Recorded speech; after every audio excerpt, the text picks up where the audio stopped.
Bonjour chers téléspectateurs, nous sommes très ravis de vous retrouver pour cette nouvelle édition de 30 matins de prière pour l'année 2021 qui commence avec un grand feu. Nous avons reçu aujourd'hui pour vous l'homme de Dieu, Jonathan Kazadi, que nous appelons affectueusement Papa Jonathan, à qui j'ai dit bonjour papa. Bonjour maman Vanessa. Comment vous allez? Très bien, par la grâce de Dieu. Dans ce grand thème, le pouvoir du temps, vous nous avez édifié aujourd'hui en nous parlant de compter les jours. Alors comment nous pouvons apprendre à bien compter nos jours? Alors le secret est révélé dans le verset du psaume 90 à partir du verset 12. Moïse déclare « Seigneur, enseigne-nous à bien compter nos jours afin d'appliquer notre cœur à la sagesse ». Apprendre à bien compter ses jours, c'est appliquer son cœur à la sagesse, en simple mot. En parlant de la sagesse, c'est quoi la sagesse? Alors, la sagesse est profonde à définir, mais on peut déjà savoir que la sagesse, la crainte de l'Éternel est le commencement de la sagesse. La sagesse, c'est réaliser qu'on ne sait pas tout, qu'on ne peut pas tout. La sagesse, c'est marcher, être soumis à la parole de Dieu en fonction des plans de Dieu dans sa vie. Est-ce que c'est le fait de vieillir qui nous rend sages ou Très loin, parce un qu'on jeune peut être sage?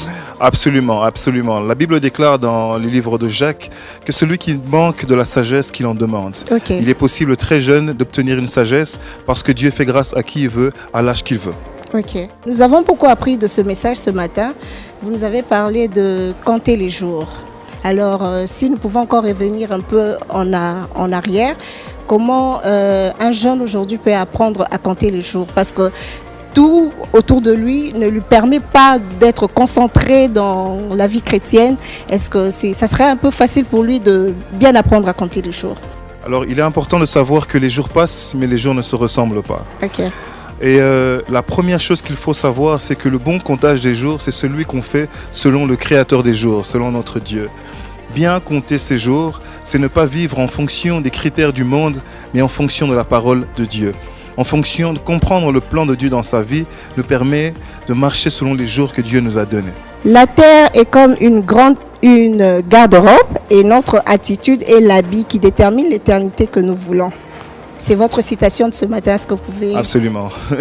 Je me suis basé de ce que le pasteur Marcelo a dit il y a quelques années, une personne s'habille en fonction de la destination, de son choix de destination. Ainsi, je dis que l'éternité est une destination qu'on choisit, à laquelle on voudrait participer, soit l'éternité près de Dieu, soit l'éternité dans le feu. Ainsi, la terre est une garde-robe. Pourquoi? Parce que c'est sur la terre qu'on présente nos attitudes. C'est sur la terre qu'on a le temps de choisir Jésus au lieu de choisir Barabbas. Le temps qui nous est présenté nous permet donc d'afficher l'attitude qui nous permet de souhaiter aller à l'endroit où on espère. Ok. Chers téléspectateurs, nous rappelons que nous avons reçu pour vous l'homme de Dieu, Jonathan Kazadi. Alors, nous sommes petit à petit en train de chuter. Papa Jonathan, nous avons écouté votre témoignage pendant votre prédication. Alors, nous voulons savoir comment vous êtes venu au Seigneur. Déjà par grâce. Ok. Je crois qu'avant toute chose, c'est par grâce qu'on vient vers le Seigneur. J'ai également la grâce d'être issu d'une famille chrétienne, donc je connaissais Jésus-Christ. Je l'avais reçu dans ma vie comme sauveur, mais pas encore comme Seigneur. Et j'ai eu la grâce d'entendre un jour le message du pasteur Marcelo, qui a été un déclencheur pour ma vie. En suivant ces messages, en m'approchant de la parole de Dieu, cette parole qui nous instruit, qui nous révèle, qui nous construit, je dirais que c'est à ce moment-là que j'ai fait de Jésus mon sauveur. C'était à quel âge comme ça? Que j'ai été chrétien, on va dire que c'est autour de 12 ans. Wow. 12 ans déjà que j'ai été chrétien, mais vraiment faire de Jésus-Christ mon sauveur, ça c'est depuis 2015 à peu près.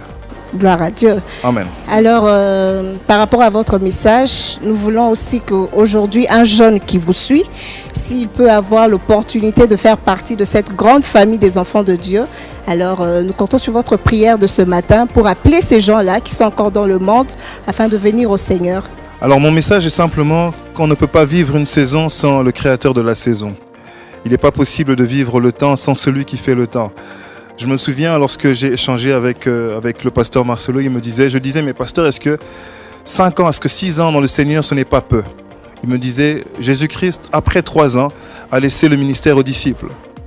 Le temps dans lequel ou avec lequel nous travaillons avec Dieu ne compte pas tellement.